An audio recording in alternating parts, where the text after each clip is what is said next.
O mistério do chupa-cabras. Terror no interior paulista. Prólogo. A primeira vítima. 1997. Fazenda São José, interior de São Paulo. Madrugada de 15 de março de 1997. O galo ainda não havia cantado quando José Silva, 58 anos, saiu para verificar as cabras. Era sua rotina há mais de 30 anos, naquela pequena propriedade rural em Vargem Grande do Sul. O que ele encontrou naquela manhã mudaria sua vida para sempre. No curral, 7 cabras jaziam mortas. Mas não era uma morte comum. No final dos anos 1990, diversos animais apareceram mortos e quase sem sangue nas áreas rurais do interior de São Paulo. Os corpos estavam intactos, sem sinais de luta, mas completamente sem sangue. 2 pequenas perfurações no pescoço eram a única marca visível. José tremeu. Em 40 anos cuidando de animais, nunca havia visto nada parecido. Capítulo 1. O medo se espalhar. Uma semana depois, Delegacia de Vargem Grande do Sul. Delegado: é a 10ª ocorrência esta semana, disse o escrivão Roberto Santos, entregando mais um boletim. Sempre a mesma coisa. Animais mortos, sem sangue, 2 perfurações no pescoço. O delegado Carlos Mendonça analisava os relatórios com crescente preocupação. Fazendas num raio de 50 quilômetros reportavam o mesmo fenômeno. Cabras, ovelhas, galinhas, até alguns bezerros. Todos com a mesma marca fatal. Ou pode ser algum animal selvagem que desceu da serra, sugeriu Roberto. Que animal faz furos tão precisos e suga todo o sangue sem deixar uma gota? Rebateu o delegado. E por que não cama a carne? Isso não é comportamento de predador conhecido. Nas fazendas, o medo crescia. Os animais se recusavam a sair dos estábulos após o anoitecer. Cães de guarda latiam desesperadamente para o nada durante a madrugada. Alguns fazendeiros relataram ter visto uma figura estranha, bípede, mas não humana, saltando de árvore em árvore com agilidade sobrenatural. Capítulo 2. A testemunha. Fazenda do Mário. 2 de abril de 1997, 13h30 da manhã. Mário Ferreira acordou com o barulho desesperado de suas galinhas. Conhecido na região como um homem corajoso e destemido, ele pegou sua espingarda e uma lanterna potente. Deve ser alguma raposa, murmurou, caminhando em direção ao galinheiro. Ao se aproximar, viu uma silita que o fez gelar. Uma criatura, de aproximadamente 1,20 metros de altura, pele acinzentada e rugosa, olhos vermelhos brilhantes no escuro. Estava sobre uma galinha, aparentemente sugando seu sangue. Que diabo é isso? Sussurrou Mário. A criatura ergueu a cabeça. Seus olhos se encontraram. Por um momento eterno, predador e observador se encararam. Então, num movimento impossível para qualquer animal conhecido, a criatura saltou mais de 3 metros de altura, desaparecendo na escuridão. E Mário correu até a galinha. Estava morta, completamente branca, sem uma gota de sangue. 2 perfurações perfeitas no pescoço. No dia seguinte, sua história correu a região. Alguns duvidaram, outros balançaram a cabeça reconhecendo que tinham visto algo similar. O medo virou pânico. Capítulo 3. A imprensa. Chega à redação do Jornal Regional São João da Boa Vista. Jornalista Ana Clara Rodrigues recebeu uma ligação que mudaria sua carreira. Moça, você precisa vir aqui. Tem algo muito estranho acontecendo. Os bichos estão morrendo de um jeito que nunca vi. Ana Clara, sempre em busca da notícia que faria sua fama, não perdeu tempo. Pegou seu equipamento e partiu para a região rural. O que encontrou superou suas expectativas. Em 3 dias de investigação, ela coletou mais de 50 depoimentos de fazendeiros, relatando ataques similares. Veterinários locais estavam perplexos. Os exames post-mortem dos animais mostravam algo inexplicável. O sangue havia simplesmente desaparecido, mas não havia sinais de sangramento externo. Dr. Paulo, em 30 anos de veterinária, já viu algo assim? Perguntou Ana Clara ao veterinário mais respeitado da região. Nunca. O sangue desaparece como se tivesse sido aspirado. Mas não há lesões internas, não há sinais de violência além das 2 perfurações. É como se algo tivesse literalmente sugado a vida desses animais. A matéria de Ana Clara foi publicada com o título Criatura misteriosa aterroriza interior paulista. Pela primeira vez, o termo chupa-cabras aparecia na imprensa local. Capítulo 4. O fenômeno se expande. Abril de 1997. Diversas cidades do interior paulista. A notícia se espalhou como fogo em palha seca. Alguns moradores aterrorizados acreditavam que as mortes eram causadas por uma figura vampiresca que chamaram de chupa-cabra. Em Águas da Prata, a criatura atacou um rebanho inteiro de ovelhas. Em Casa Branca, foram os porcos. Em Mococa, até cavalos foram encontrados mortos, com as mesmas marcas. O padrão era sempre o mesmo. Ataques noturnos. Animais mortos sem violência aparente. 2 perfurações precisas no pescoço. Ausência completa de sangue. Nenhum predador conhecido deixava rastros. Teorias começaram a surgir. Teoria 1. Animal desconhecido. Algum predador até então desconhecido da ciência, possivelmente vindo da Mata Atlântica. Teoria 2. Experimento militar. Uma criação de laboratório que escapou de alguma base militar secreta. Teoria 3. Extraterrestre.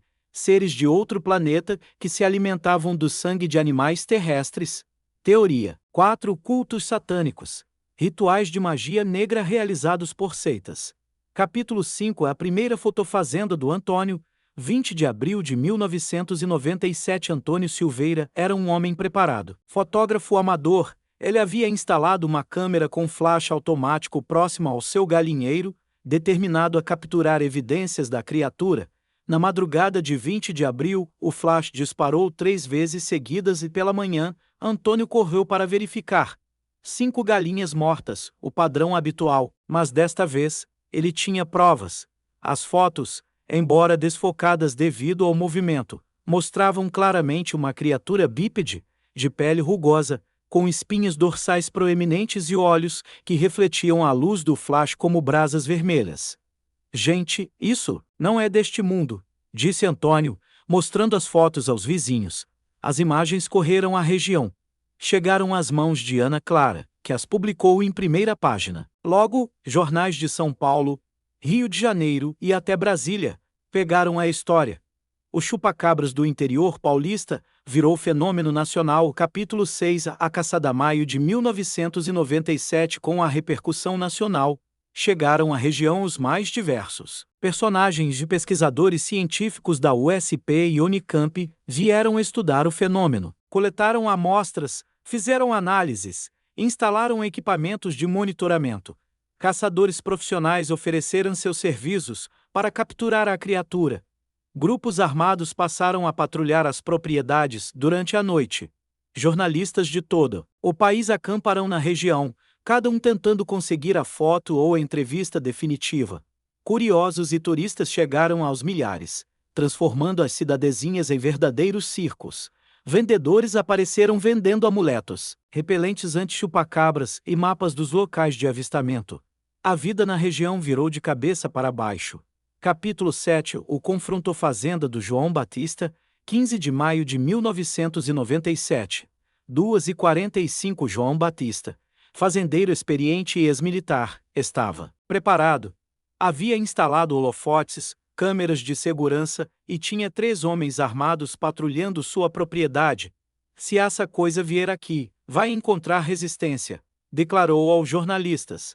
Na madrugada de 15 de maio, os holofotes captaram movimento. Uma figura ágil saltava entre as árvores, aproximando-se do estábulo, onde ficavam as cabras. Lá está ela! Gritou um dos vigias. O que se seguiu foi um verdadeiro tiroteio. A criatura, surpreendida pela luz intensa, emitiu um som gutural assustador, algo entre um rosnado e um grito agudo. Os homens dispararam diversas vezes.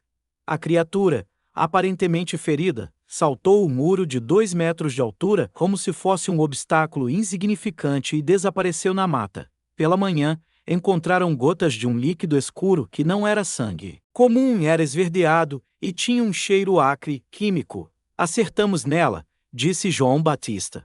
Seja lá o que for, não é deste mundo. Capítulo 8. A investigação científica. Laboratório da Unicamp, junho de 1997. Dr. Eduardo dos Santos, biólogo, especialista em fauna brasileira, liderava a investigação científica mais séria sobre o fenômeno. Colegas, analisamos mais de 200 casos.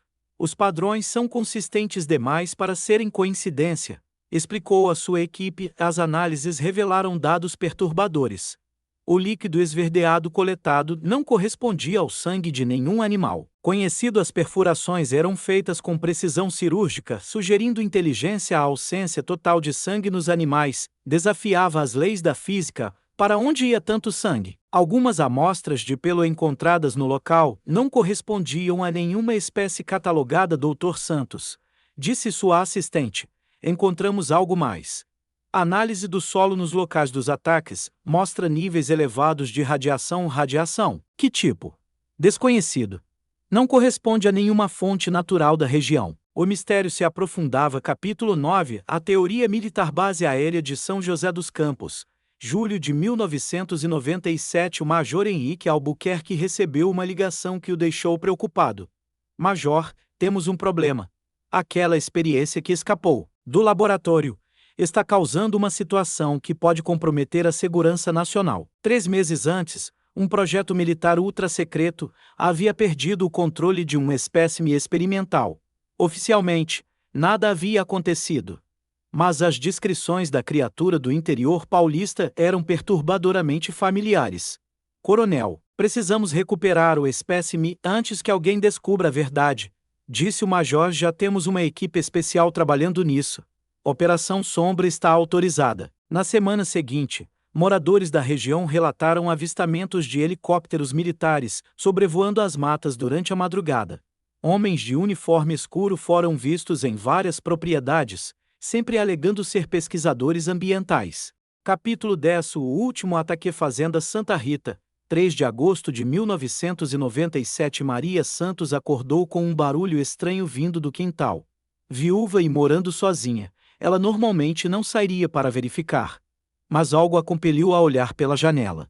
Uma criatura estava no meio do seu quintal, parada, como se esperasse por ela. Era diferente das descrições que havia ouvido. Parecia ferida, mais magra, os olhos menos brilhantes. Por um momento impossível, Maria sentiu que a criatura estava triste e elas se olharam por longos minutos. Então, a criatura emitiu um som baixo, quase melancólico, e desapareceu lentamente na escuridão. Foi o último avistamento registrado. Capítulo 11. O silêncio. Agosto de 1997. Abruptamente, os ataques pararam. Como haviam começado misteriosamente, cessaram sem explicação. As últimas reportagens falaram de uma grande operação de captura que teria tido sucesso. Militares negaram qualquer envolvimento. Cientistas disseram que o fenômeno seguiu seu ciclo natural, apesar das inúmeras teorias que iam desde cultos religiosos a extraterrestres. Até hoje ninguém sabe o que ou quem realmente foi responsável pela morte dos animais.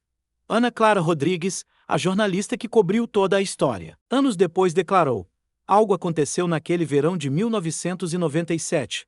Algo que as autoridades não querem que saibamos. Mais de 500 animais morreram de forma inexplicável. Centenas de pessoas viram algo que não deveria existir. E depois, silêncio total. Epílogo. O mistério permanece. 2024. Hoje, 27 anos depois, o caso do chupacabras do interior paulista permanece sem solução oficial. Os arquivos policiais foram extraviados. Os relatórios científicos foram classificados. As fotos de Antônio Silveira desapareceram de forma misteriosa. Mas nas noites silenciosas do interior paulista, ainda há fazendeiros que olham para a escuridão e se perguntam: será que está lá fora, observando, esperando? José Silva, hoje com 85 anos, ainda mora na mesma fazenda onde tudo começou. Doutor, ele diz para quem quer ouvir: eu sei o que vi, e sei que não era deste mundo. Às vezes, nas noites sem lua, ainda sinto que está me observando. Maria Santos, a última pessoa a ver a criatura, morreu em 2019 levando seu segredo. Mas antes, confessou a neta, aquela coisa não era má. Estava perdida, sozinha, longe de casa. Como todos nós, às vezes, a verdade nunca revelada. Arquivo classificado. Base aérea de São José dos Campos. Relatório final. Operação Sombra. Data: 15 de agosto de 1997. Classificação: Ultra Secretou. Espécime experimental X-47, produto do projeto Quimera, foi recuperado com sucesso. O animal híbrido, criado através de manipulação genética, combinando DNA de várias espécies, apresentava instintos de sobrevivência que resultaram nos ataques reportados pela imprensa. O espécime foi humanamente eliminado após captura. Todos os registros relacionados ao incidente foram destruídos ou reclassificados. Recomendação: o projeto Quimera deve ser permanentemente cancelado. Os riscos para a segurança pública superam qualquer benefício militar potencial ou status. Caso encerrado, mas será que foi mesmo? Em laboratórios secretos ao redor do mundo, cientistas continuam brincando de ser Deus, criando o que não deveria existir. E em noites escuras do interior, fazendeiros ainda encontram animais mortos de forma inexplicável. O chupa-cabras pode ter sido capturado.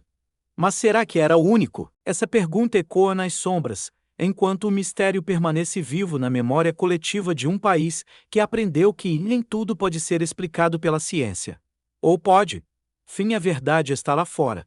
Mas algumas verdades são perigosas demais para serem reveladas.